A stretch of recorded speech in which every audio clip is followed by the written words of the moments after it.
I am Isabella Moreno, 33 years old, and for as long as I can recall, my younger sister, Valentina, has always claimed what was mine. My dolls as a child, my prom dress as a teen, my moments of pride at every family event. But nothing could have prepared me for the devastation she unleashed at my birthday dinner last month. As she stood there, announcing her pregnancy with my husband, Javier, I felt the ground beneath me fracture into 1,000 shards. What they didn't know was that I'd been guarding a secret of my own, a weapon that would obliterate their carefully constructed fantasy. Before I dive deeper, let me know where you're watching from in the comments, and hit that like and subscribe button if you've ever faced a toxic family member. Trust me, you'll want to see how this unfolds. Growing up as Valentina's older sister was like living in a perpetual eclipse. Born when I was 5, she emerged as my parents' golden child from the start. Valentina had the frillier dresses, the grander birthday bashes with pony rides, and always snagged the last slice of tres leches cake. It wasn't that my parents, Carmen and Luis Moreno, didn't love me.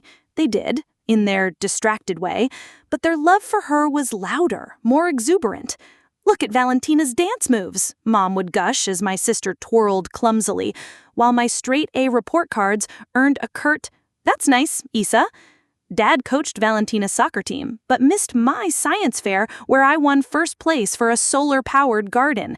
These slights piled up over the years, building a fortress of resentment I tried to ignore, convincing myself it was sibling rivalry, not rejection. Valentina perfected her pattern early. Whatever I cherished, she coveted. My favorite porcelain doll vanished into her room. My hand-stitched quilt reappeared on her bed. And when I landed the lead in our school musical, she suddenly discovered a passion for theater, convincing Mom and Dad to fund her acting lessons. "Why can't you share with your little sister?" became their refrain, always aimed at me, never at her. I learned to guard my heart and dreams fiercely, holding tight to the things that defined me. College was my refuge. I moved to Austin, Texas, attending the University of Texas, far enough that Valentina couldn't follow. Those 4 years were a revelation. I made friends who saw my worth, discovered my passion for floral design, and met Javier. Javier Alvarez walked into my botany class with dark eyes and a shy smile, tripping over a chair as he apologized profusely. His earnestness disarmed me, and when he offered to buy me coffee to make amends, I said yes. That coffee turned into late-night talks about our futures, his dream of opening a restaurant, my love for flowers, until dawn painted the sky. "I've never met anyone who understands me like you," he said that night, and for once, I felt truly seen. Our relationship blossomed. Javier was everything I'd hoped for. Attentive, driven, kind without ego. We graduated together, moved to San Antonio, and built our lives side by side. When he proposed on a hill overlooking the city at sunset, I believed I'd found my forever. Then came the wedding planning, and with it, Valentina's inevitable return. She'd graduated with a business degree, working as a real estate agent, a job that seemed more about networking than selling. When I called to share my engagement, her response was tepid. "Congrats, Isa. Is he loaded?" Her first words, devoid of warmth. Against my better judgment, I asked her to be my maid of honor, pressured by Mom's tearful plea. "It would break her heart if you didn't." Looking back, I should have seen the red flags. Her wearing ivory at my bridal shower, hijacking my rehearsal dinner toast with a monologue about her struggles. But I was determined to rise above, to not let old wounds taint my joy. The wedding was stunning, despite Valentina's antics, arriving late for photos, sobbing louder than Mom during the vows, flirting with Javier's cousins at the reception. Javier noticed, squeezing my hand with a whisper, "She's just jealous of your light." And I believed him. The first 3 years of marriage were a dream. We bought a cozy bungalow, advanced in our careers, me launching a floral design studio, Javier opening his taqueria, and began discussing kids. We agreed to wait until our businesses stabilized. though I sensed Javier's hesitation, a shadow he couldn't name. I respected his pace, focusing on our bond. Then, a year ago, a shift crept in. Javier worked late often, his phone face down, passwords guarded. Our intimacy faded, replaced by a roommate-like distance. "It's the restaurant stress," he'd say when I broached it. "Things will ease up." But they didn't. I noticed unfamiliar calls, a hint of jasmine perfume on his shirts, not mine, and a long black hair on his jacket. Valentina had jet black hair. I dismissed it as paranoia, blaming my childhood insecurities. She lived nearby, but we rarely crossed paths beyond holidays. Why would Javier betray me with her? As my 33rd birthday neared, I hoped it might rekindle us. Javier promised a special night, and my parents planned a dinner at Rosa's, my favorite Mexican restaurant. I dressed in the emerald dress Javier once adored, styled my hair his way, whispering to my reflection, "Tonight will be a fresh start." I had no inkling how prophetic that would be, though not as I'd hoped. Rosa's warm adobe walls and scent of cilantro greeted me as the hostess led me to our table. Javier texted he'd be late, a last-minute supplier issue. "Mrs. Marino, your family's here," she smiled. Mom and Dad rose, Mom's restrained smile, Dad's awkward hug with a gift bag. "Happy birthday, Isa," he said, handing me a scarf. Mom touched my hair. "You look lovely, but maybe a brighter lip for photos." Typical. I tucked the critique away and smiled. "Thanks for this, Mom." Valentina wasn't there yet, her tardiness a signature move to steal the spotlight. I checked my phone. No messages from Javier. "He's delayed at work," I explained. Dad nodded. Dedicated man, that Javier. The waiter took orders. I chose water, saving the first toast for Javier. Mom pushed, "Have wine. It's your day." Before I could reply, the door swung open. Valentina strutted in, her laughter echoing, wearing a crimson dress that turned heads. My heart stopped when Javier followed, his hand brushing her back as they weaved through tables, their closeness too intimate to ignore. "Sorry we're late," Valentina chirped, kissing my cheek with calculated precision, leaving no trace. "Ran into Javier in the lot. Lucky, huh?" Javier avoided my eyes, sliding beside me, squeezing my shoulder weakly. "Happy birthday, Isa. Work held me up."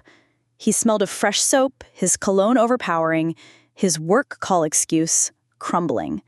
"No problem," I said, voice steady. The waiter returned, conversation flowed, Mom and Dad on their recent trip, Valentina interjecting with tales of VIP clients. Javier stayed silent, flinching when I touched his knee under the table, his hand clammy. Gifts came next. Mom and Dad gave a generic candle set. Javier offered a rushed necklace, likely last minute. Valentina presented a silk scarf, clearly hers, insisting, "Your color." The waiter brought my requested flan. Dad raised his glass. "To Isabella, our dependable daughter, we're proud of your stability." Stability. Not brilliant, just reliable, like a tool, not a milestone. As the candle flickered, Valentina shifted, exchanging glances with Javier. My gut twisted. "Actually," she interrupted, standing, hand on her stomach, "I have news for Isa's birthday." All eyes turned. "I wasn't going to say this yet, but..." She paused, eyes gleaming with triumph on me. "I'm pregnant. 10 weeks.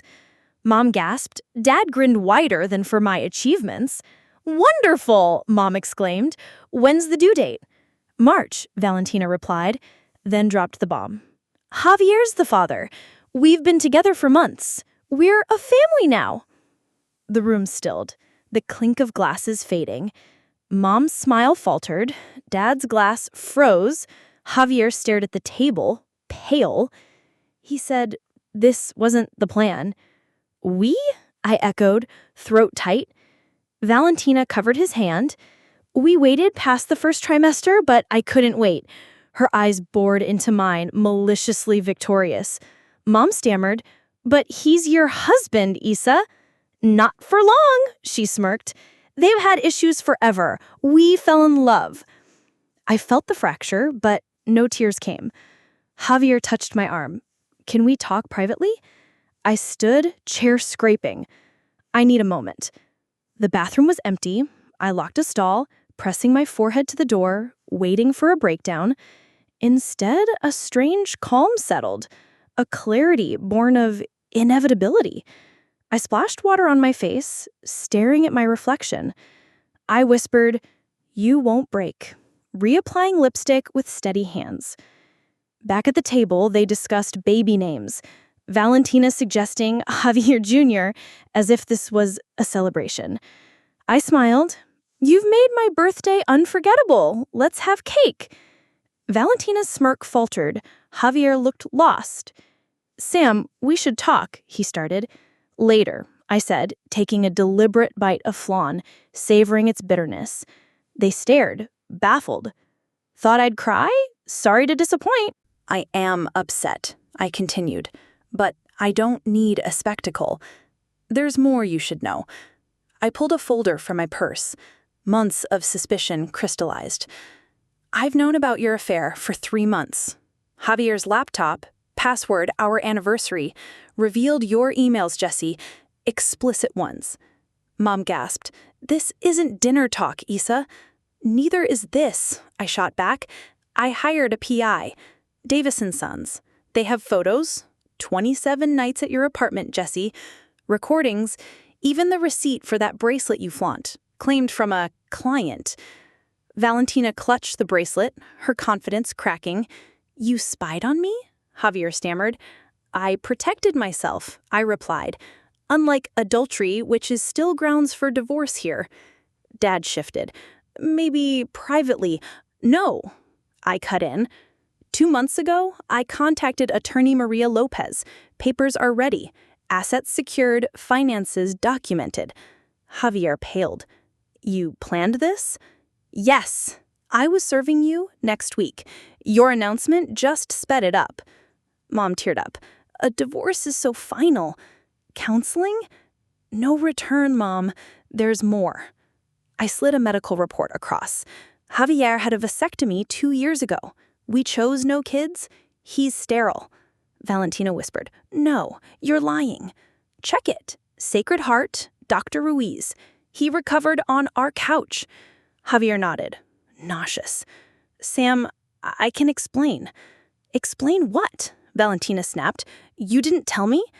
"So, Jess, if you're pregnant, congrats. To someone else. Who's the real father?" The room hushed. Diners eavesdropping. Valentina stood, stammering, mistake, and fled. Javier chased her. Mom cried. "How can you be calm?"